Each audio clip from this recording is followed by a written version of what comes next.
This is Matt Kuso, and you're listening to the Flagship. Today, I'm joined by Maggie Gau, Chief of Staff for Governor Tony Evers and architect of his transition from State Superintendent to Governor of Wisconsin in the 2018 election. Maggie, very excited for today's show. Thank you for joining us on the Flagship. Hey, thanks so much for having me, Matt. Excited to be here. Well, what a time for a podcast that covers current events at UW-Madison. There's a lot going on. There is. Let's start with the state of the state's finances. So tell us, is there any money in the state's checkbook right now? Well, I can tell you, first off, I just want to start off by saying that, I'm a proud alumni of UW-Madison. I'm from Wausau originally, and, Madison was the only school that I really wanted to go to, and it was always a lifelong dream. So to be able to go to UW-Madison and graduate and then to continue living down here in Madison and working in politics, it really has just been a lifelong dream. And I'm just so proud of the university and my experiences there. Just really, I cannot say enough about how much it really shaped me and the path that I went on upon graduation. As it relates to the state finances, obviously, there's a lot that remains to be seen. We obviously are continuing to look at collections as they come in and, looking at where we are to where we thought we should be. And there's a lot, obviously, with the pandemic that we're currently going through, and folks had that extension on filing their taxes. The information that we normally would have had back in April, we are getting later this summer. And so we continue to take a look at what those collections are. And we will continue to do so as we are in this new fiscal year. But obviously, we are concerned about what the impact of the coronavirus is having on our finances. And that's why the governor has taken steps to ensure that we are doing our best to avoid a budget repair bill. And, earlier this year in the previous fiscal year, we did do a lapse with our agencies. And that's why we proposed another lapse here in the next fiscal year. And that's a goal that we have. We understand that this is certainly something that it's tough to do. I mean, nobody wants to do it. But that being said, Matt, you've been around long enough, that budget repair bills are no fun. And so, we want to do everything that we can to ensure that we can avoid that budget repair bill, which is why, the governor was really clear, from when the pandemic started is, we stopped travel, and there's been sort of, a hiring freeze in terms of being more careful in the hiring that we are doing and the spending that we're doing. And then obviously, again, as we've gone into the new fiscal year, really making sure that, we are watching every penny that we are spending, and that really being smart about those finances, because I think we all would agree, a budget repair bill is something that we all want to try to avoid. So just to put a time frame on this, we're halfway through the current 2-year fiscal cycle, right? We're about 14 months into it. We have 10 months left. And That's right. As you mentioned, there was a first round of cuts. And you really, UW, you got to admit, UW took a pretty big percentage of that first, a $70 million cut. Can you tell us a little bit about sort of what went into that decision? I mean, we know you love the university. We know Governor Evers loves the university. How do we avoid those cuts coming up in the future? Right. The governor, when he was state superintendent, served as a member of the Board of Regents. And I don't know if there's anyone who loves UW-Madison and loves the University of Wisconsin system more than Governor Evers does.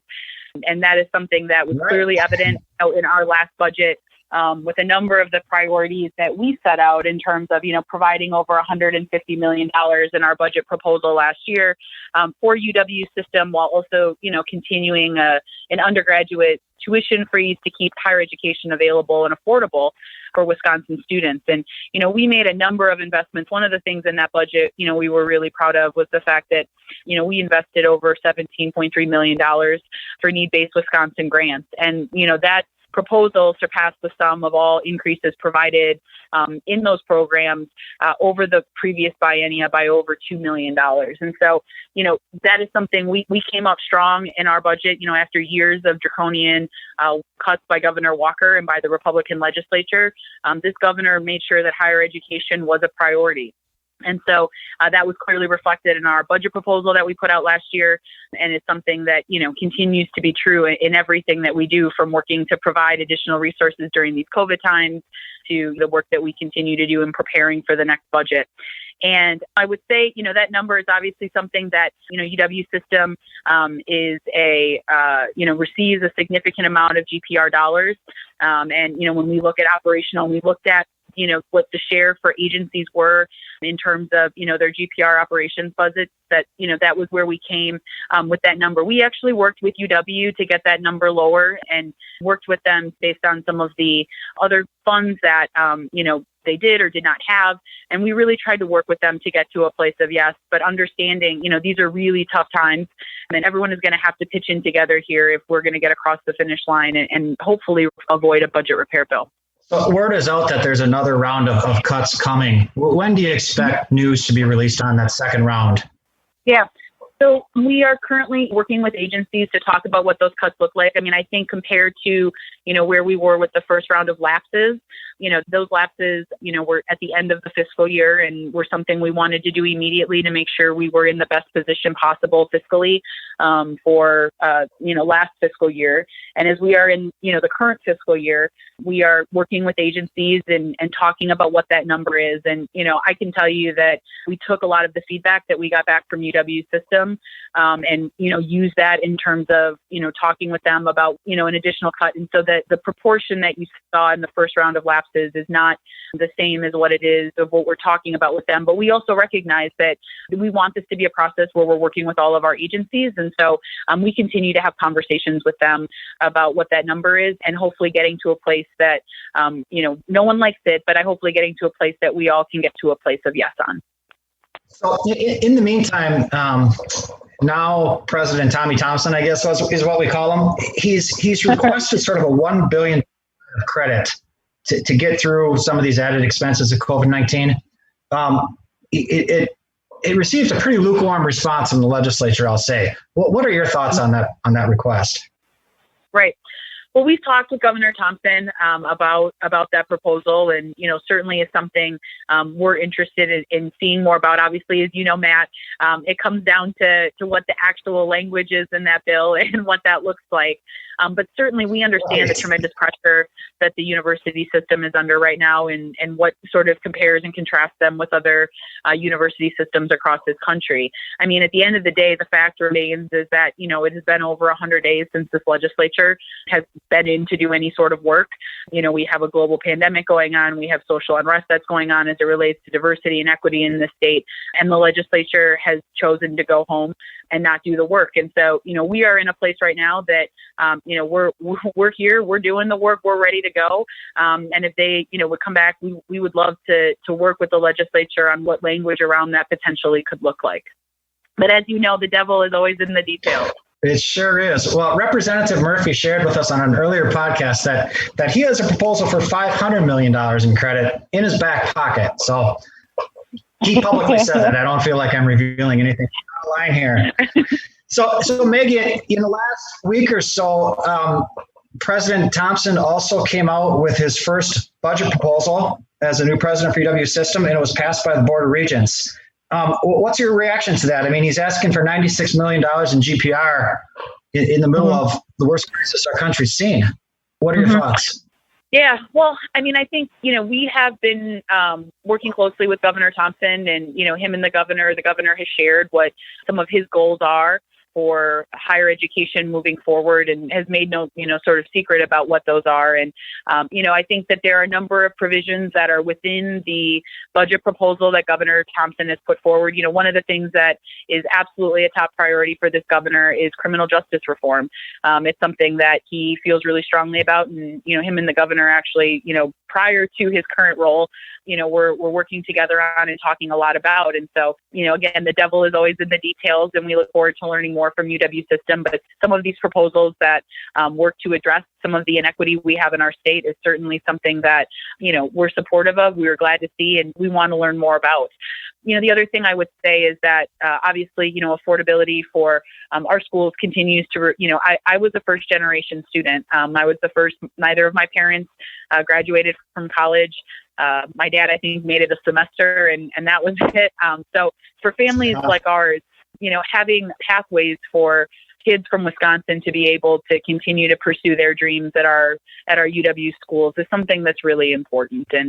And obviously, this governor has gotten his education here as well, is something that he holds near and dear to his heart. But, we certainly, I think, are encouraged by Again, Governor Thompson's budget proposal certainly reflects a number of the things that him and the governor have talked about in terms of what his priorities are.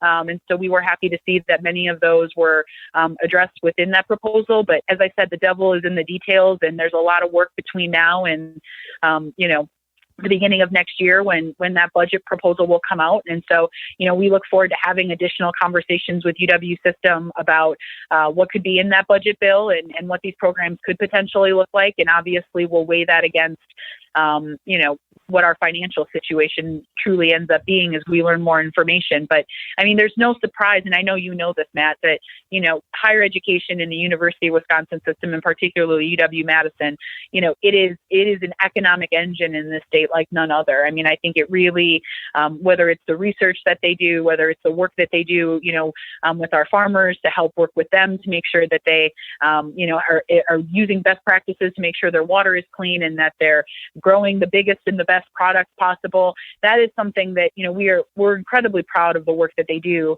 And for us, an investment in higher education is an investment in the economy of Wisconsin. And so, that's why you saw such a bold investment from the governor in his last budget. And, I think that, God willing, we hope to make another strong investment in the UW system in the upcoming budget. So, Maggie, one of the maybe benefits of a tough economy is that money is cheap to borrow. And last budget, Governor Evers signed one of the largest capital budgets in the history of Wisconsin. It made huge investments in our physical assets across the state. The proposal that the Board of Regents approved last week has another significant capital budget, $1.2 billion, including, I'll have to plug, phase one of a very important upgrade at UW-Madison's engineering school. So we're sort of similar economic conditions. Do you expect another healthy capital budget next year? Well, I mean, I think, our infrastructure is at the heart of, when the governor was running for governor, and when we took office, infrastructure and investments in infrastructure.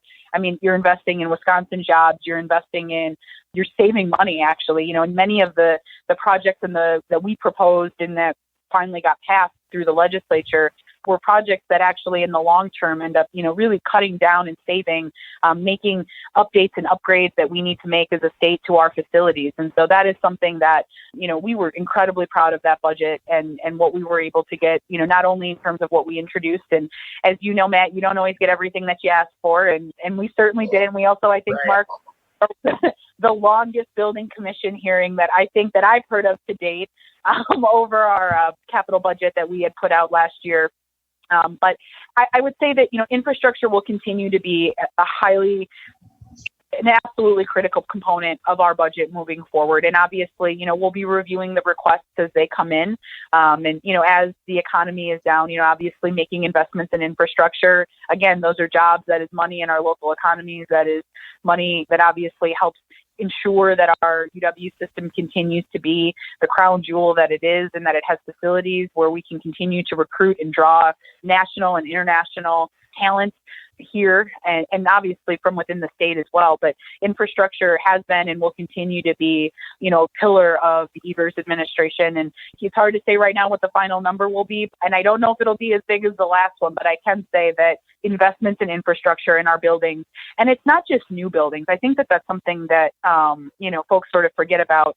We saw under the Walker years that there was significant deferral of maintenance on so many of our state buildings, and that includes a number of projects within our UW system. And so, for us, that was one of the things that was also a top priority, was making sure that we had that opportunity to be able to make those investments and, again, save money by making sure that our buildings and our systems are up to date and are as efficient as possible. Because, as you know, every dollar adds up. And when you're hemorrhaging money because you have a building that is falling apart, that you have to keep making upgrades and maintenance to, and you keep deferring on that maintenance, the bills add up. And so for us, that not only is it in terms of economics, on a statewide level, is important to make those investments and for the success of the UW system. But, it also is really important for our pocketbooks and for the state's pocketbooks, because when we're able to make those improvements, truly it does save us money in the long run.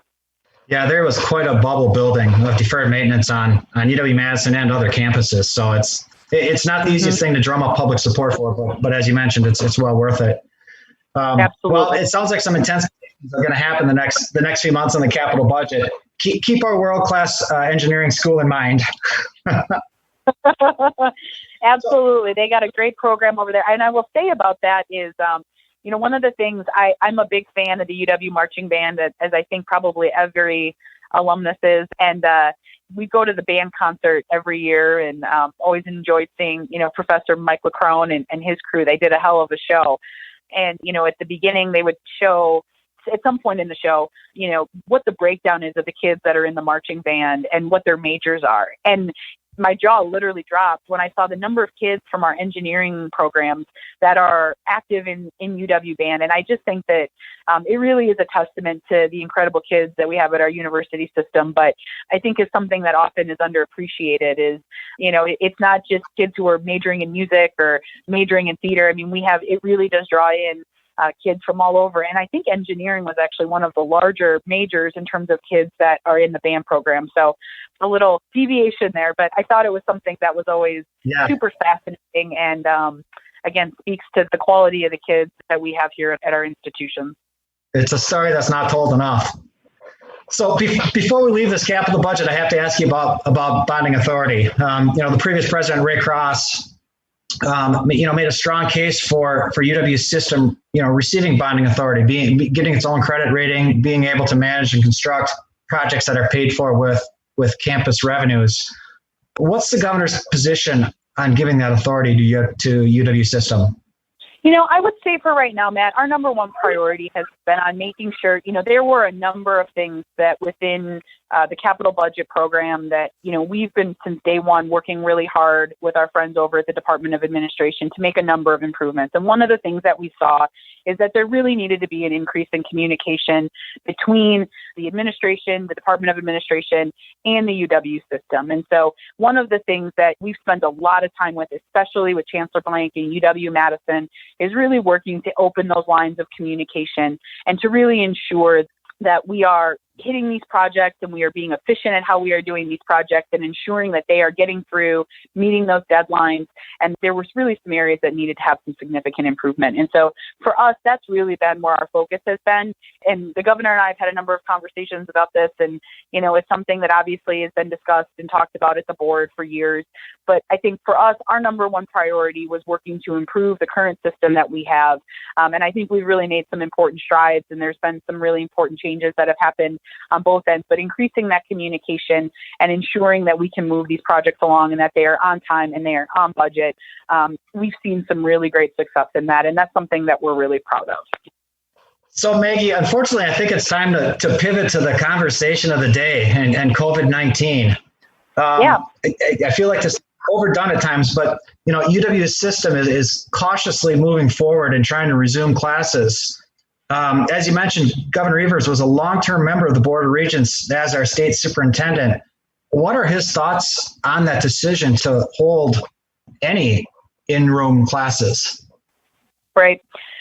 This is an issue that is near and dear to the governor's heart. And I think if you asked him, he would tell you, he has read, I think almost every single state has put out, guidance on what they're advising and what their plans are for their K-12 and higher education systems. And I think he has read almost every single, piece of guidance that he can get his hands on. And, for him, as someone who was a teacher and a principal and ultimately a school administrator, and then finally, our state superintendent, he believes that this is a local issue. We have, over 400 school districts in the state, and we obviously have campuses all over the state of Wisconsin as well. And so every campus and every district is different. And so he really believes that that is a decision that is best left for local public health and local schools to make those decisions together. And while that's, not easy and obviously challenging, the assets that every school has, what one school has in terms of their ability to do all virtual and the needs of those kids versus kids, in other kinds of districts and schools, we believe, and he believes very strongly that should be a decision, that is made locally. And I think that has been reflected in where we are right now. But, make no mistake about it, the fall is going to be a challenge, and it is going to be, with cold and flu season just, around the corner, which pains me to say on this hot August day. it is almost here. And so, we certainly are going to see the impact of coronavirus and obviously regular, influenza. And, we are doing everything we can to make sure that our UW system schools have what they need. And, we worked very closely with UW system as they were developing their plan for how they wanted to do testing. We've provided tens of millions of dollars to UW system in terms of not only just state support. It was over $40 million that we provided in direct payments to UW, but we also have been reimbursing the university system for additional costs that they have incurred from PPE to IT costs, et cetera, related to the pandemic via the coronavirus fund. And then we also, frankly, are footing the bill for those testing supplies that are being purchased by the UW system to ensure that they have everything that they need on campuses. But it just means it's all the more important that, as we go back to school, that folks wear that mask, that they are diligent about wearing that mask, that they social distance where and when they can, that they avoid going to big parties. I know it's hard. I've been in college, but, avoiding those big parties, avoiding those large gatherings, because, if we're going to have a successful school year, it's going to really require due diligence by both students and staff alike. So on the lines of local control, do you see a scenario where some campuses within UW system are closing and others are finding a way to remain open? I mean, I think, it's one of those that, it really is a local decision. And I know that can make it complicated sometimes, but, every community is different and the needs of those students are different. And so we are just trying to make sure that we are doing everything that's possible to ensure that our schools and our kids have everything that they need to be successful, whether they're at home taking classes virtually or they're on campus and attending classes in person and virtually. Our top priority is making sure that, we're putting our kids in the best position to be successful, and we're providing that support as well to our educators and to our support staff that have had their work cut out for them over the last several months and have been doing, the Lord's work and sort of abruptly having to do CAT classes virtually. And now we're sort of planning for what the fall looks like. We want to just make sure we're doing everything we can, that they have the resources that they need. As quickly as some of these institutions flipped to online or distance learning when COVID hit last spring, did COVID-19 show us that we need fewer brick and mortar schools moving forward, or is this just more of a blip in the market? One of the things that we're seeing, Matt, is on the state side, the majority of state employees have been working from home for the last several months. And, there are a number of efficiencies that we've been able to see across the board that have come from folks working from home and the satisfaction that they have from working at home. And I think, after we come out of COVID, I know that's one of the things we're really excited about is, continuing to keep the state of Wisconsin and the government of Wisconsin in the 21st century. As you know, state government doesn't always operate the most efficiently. And so it's really important that, we've seen that there are a number of efficiencies we've actually been able to find and to increase because of the situation we find ourselves in right now. And I would say, I don't foresee seeing a decrease in brick and mortar schools. I mean, the one thing I'll say, so much about going to college, whether you're at a 2-year school or whether you're at a 4-year university, so much of it is about that experience and, the people that you meet and the clubs that you join and the jobs that you have on campus and the experiences that you have and the classes that you have. There's something to be said for that college experience in its own. And I think it's so transformative in so many kids' lives. It certainly was on me. I mean, the person I was when I went in those doors and when I left, I was a totally different person and for the better. And so I think that there is truly a value for everyone in terms of being able to get in those brick and mortar schools. But do I think that we'll see more kids and more virtual learning options coming out of this? Yeah, I think so. And is that a good thing? Probably. I mean, I don't think that there's making sure that, kids have and are able to learn in the way that works best for them. I think we're learning a lot here. And I think this is one of those areas that is sort of, how do I say it? I think it's something that is a pleasant surprise, I guess, coming out of this, that we're learning about sort of ways that we can be more efficient and meet folks where they are and where they're in the best environment to succeed. Very well said. Well, I want to thank today's guest, Maggie Gau. It was a very intriguing and informative conversation. This is Matt Cuso, and you've been listening to The Flagship.